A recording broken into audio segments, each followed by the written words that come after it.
Hey there everyone, welcome to a new installment of Split Second, the show where we talk watches and memes, not variety, are the spice of life.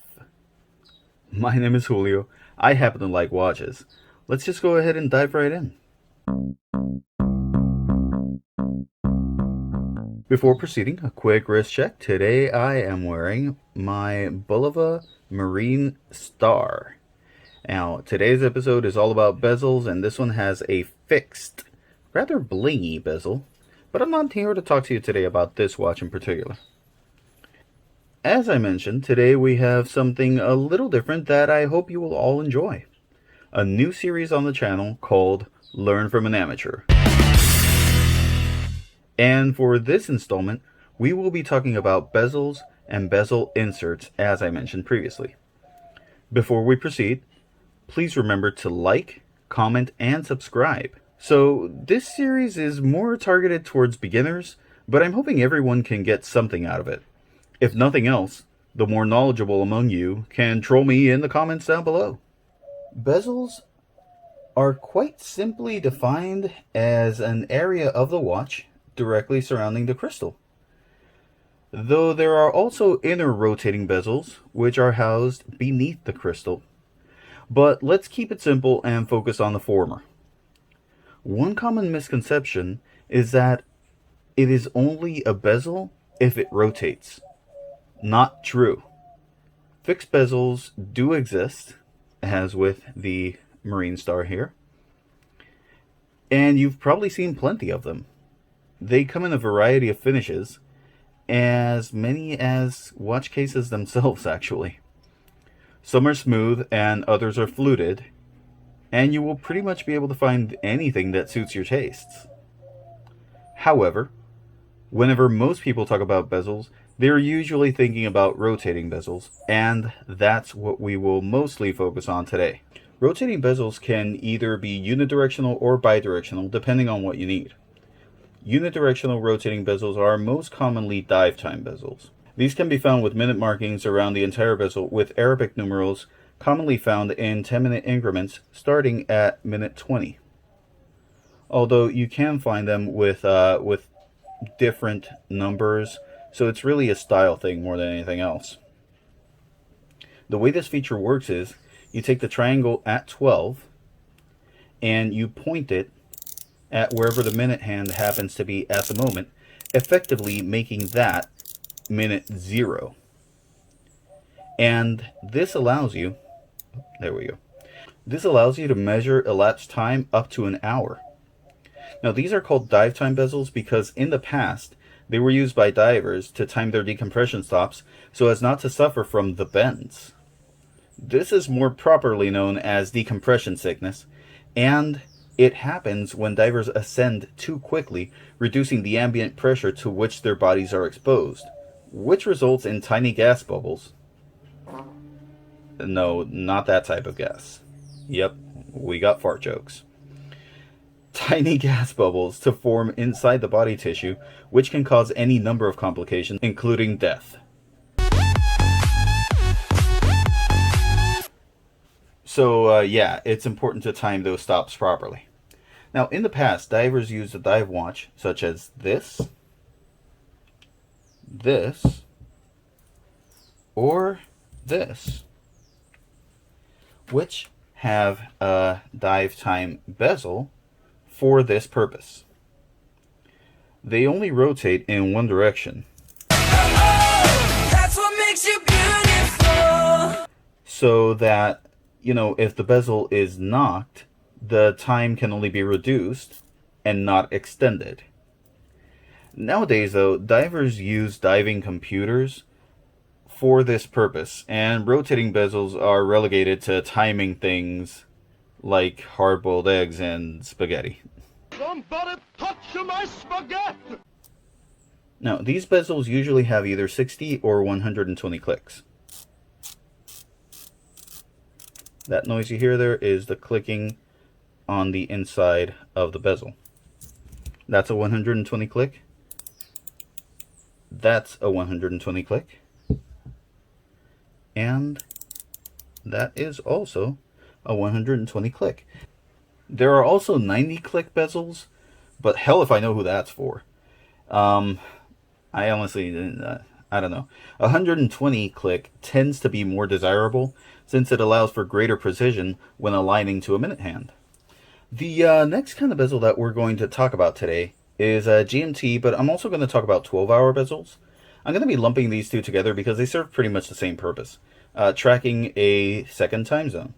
Now, these tend to be bidirectionally rotating, and they can either be click or friction bezels.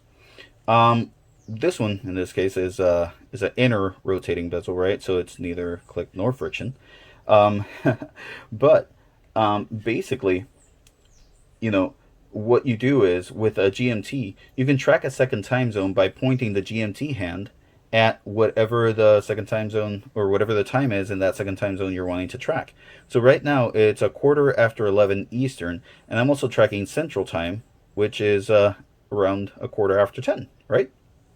So that's why that GMT hand is at around the 10 o'clock. Now, these bezels are usually presented in a 24-hour format. As you can see here, it goes in 2-hour increments all the way up to, well, 24 is not really marked there, but you know, it's got that pointer. The fun thing about this is that it rotates so that if I'm traveling, say, I don't know, wherever, if I'm traveling, this is currently tracking Central Time, so let's just say I'm traveling to like Colorado, which is Mountain Time. All I got to do is move this back just a little bit. Whoop, move it back. There we go. And now I know that in Colorado it is 9. Oh, 9:15, basically. Right?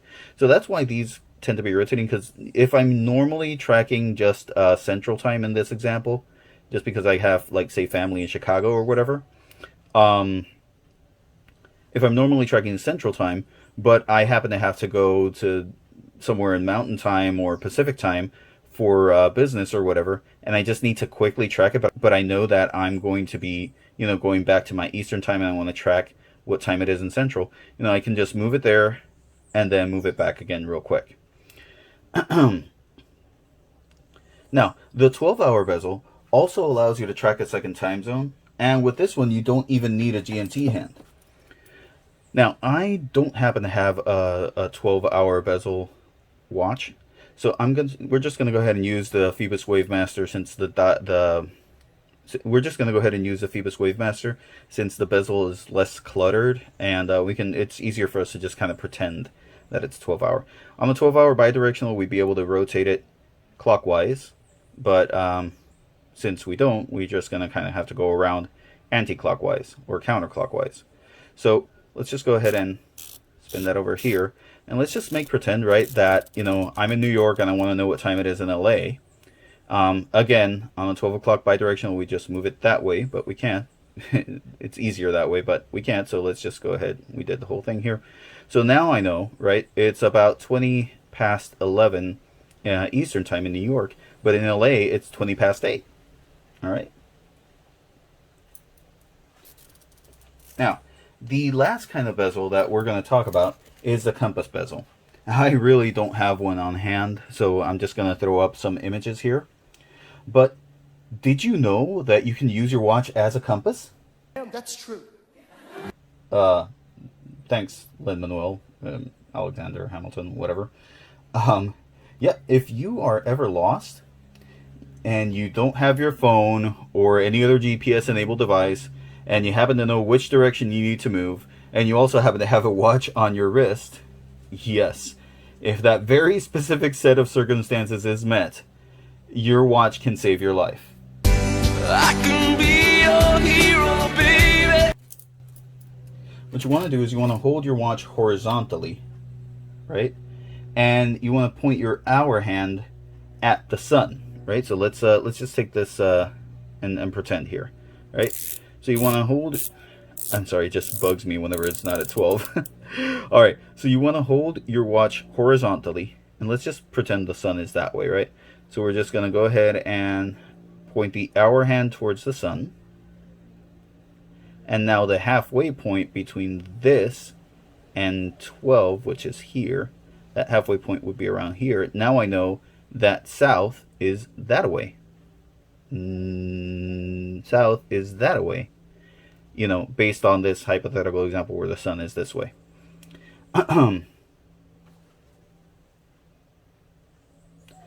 With this knowledge, you can now properly orient yourself. And that brings us to the compass bezel. It makes it easier to keep track of where south is by allowing you to move the S index on the bezel to wherever you identified south to be. Split second, not just providing entertainment, but also more vital information for your everyday life. Now, what kind of bezel inserts are there? Well, quite a few actually, depending on what you want. If your most pressing concern is cost, then you're going to want to go with aluminum or aluminium, since a chunk of you are in the UK. However, it will get scratched pretty easily, as you can see right around here. You can also take a look at sapphire or ceramic bezels. So these two that I have for you today, that I'm showing you, the Phoebus Wave Master and the Aragon Dive Master 42, these both have ceramic bezel inserts. Now, these may come at a premium, but are much more scratch resistant. The potential con here is that they are not impact resistant. So while they are tough against scratches, if hidden just the right, or maybe the wrong way, I should say, sapphire and ceramic are prone to cracking and chipping, which can be costly to repair. Now, a pro here is that these bezels can have lume applied to them, whereas with aluminium, or aluminum, whatever, you usually just have a lume pip at 12. Another cool option is to have a stainless steel insert. With those, you just have a lume pip at 12. However, it is arguably the most durable option out of the ones discussed today. So which bezel and bezel insert is right for you? Well, only you can answer that question. I hope that you leave this video with enough information to be able to make an informed decision. So that'll be it for today. What did you think of today's video? Did you find it useful? Did I miss anything? Do I not know what I'm talking about? Any suggestions? Please, whatever, even if you just want to kind of mess around with me or make jokes at my expense, just leave a comment down below. Stay safe, mask up, and be kind to each other, because life can change in a split second.